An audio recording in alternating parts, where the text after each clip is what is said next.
โครงการพัฒนาชนบทไร้ยาสีอยู่เมืองหัวเมืองคืบหน้า 45% ขาดสำเร็จภายปี 2026 สนับสนุนข่าวโดยน้ำดื่มหัวเสือในวันที่ 19 กุมภาพันธ์ 2026 โครงการพัฒนาชนบทที่ได้หับทุนช่วยเหลือลาจากประชาชนและรัฐบาลเยอรมันได้มีผู้แทนจากธนาคารเพื่อการพัฒนา KfW นำโดยท่านนางสเตฟานีปิตัดหัวหน้าโครงการและท่านนางนาอาเล็กซานดาสเปโน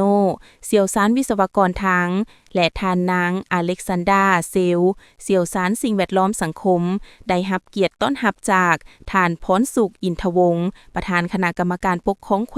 วงหัวพันท่านเลขาและรองเลขาพรรคเมืองหัวเมืองท่านดาวอนวงลอคำหัวหน้าแผนกโยธาธิการและขนส่งแขวงหัวพันท่านเสริมคำจันทวงศ์หัวหน้าโครงการพัฒนาชนบทระยะ4จากกลุ่มขัวทางกระทรวงโยธาธิการและขนส่งได้รายงานสภาพการจัดตั้งปฏิบัติให้ฮู้ว่าเมืองหัวเมืองได้รับทุนจากธนาคารเพื่อการพัฒนา KfW มี2ส่วนคือส่วนที่1แต่บ้านพาวหอดบ้านป่าขาใต้โดยได้ปูยาง2สั้นมีลวงยาว 22.5 กิโลเมตรและปูเบตงยาว 2.7 กิโลเมตรได้สำเร็จในท้ายปี 2025 ผ่านมาและสืบต่อก่อสร้างจากแยกทางหลวงแห่งชาติเลข 6 ไปหาเทศบาลเมืองหัวเมืองมีลวงยาว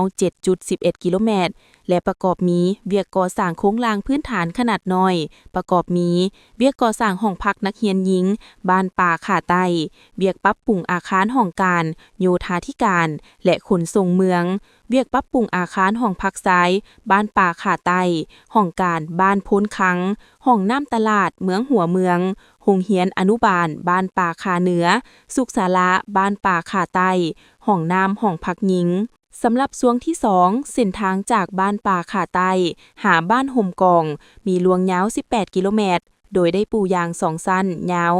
11.6 กิโลเมตรปูเบตงยาว 8.8 กิโลเมตรและก่อสร้างครัวเบตงยาว1แห่งยาว 30 เมตรและปรับปรุงสุขศาลาบ้านห่มกองและก่อสร้างทางเบตงเข้าหาโรงเรียนประถมมีความคืบหน้าของบรรดาหน้าเวียกปฏิบัติได้ 45% คาดคะเนจะสำเร็จในท้ายปี 2026 นี้การเยี่ยมยามของคณะผู้แทนจากธนาคารเพื่อการพัฒนา KfW ได้เห็นความคืบหน้าในการจัดตั้งปฏิบัติเวียกและได้แลกเปลี่ยนคำคิดเห็นในการจัดตั้งปฏิบัติปัญหาต่างๆย้อนว่าเส้นทางดังกล่าวเป็นเขตสูงสันยุ่งยากในการขนส่งวัตถุก่อสร้างและขนส่งสินค้าไปมาหาสู่ของพ่อแม่ประชาชนแต่มีประชากรอาศัยอยู่หลายกว่า 25,000 คนเมืองหัวเมืองยังได้เสนอห้องขอการช่วยเหลือต่อซึ่งมีบรรดาเส้นทางบ้านป่าจ้าซ่อมแปลงขัวทางเข้าเทศบาลเมืองหัวเมืองทางซอยเทศบาลเมืองหัวเมืองและอุปกรณ์จำนวนหนึ่งอยู่ห้องหมอเมืองหัวเมืองจากทานประธานคณะกรรมการปกครองแขวงการนำเมืองหัวเมืองและแผนกโยธาธิการและขนส่งแขวงหลังจากนั้นทานประธานคณะกรรมการปกครองแขวงได้แสดงความขอบใจจากประชาชนและรัฐบาลเยอรมันที่ได้ช่วยเหลืออย่างมหาศาลในระยะผ่านมาอยู่แขวงหัวพัน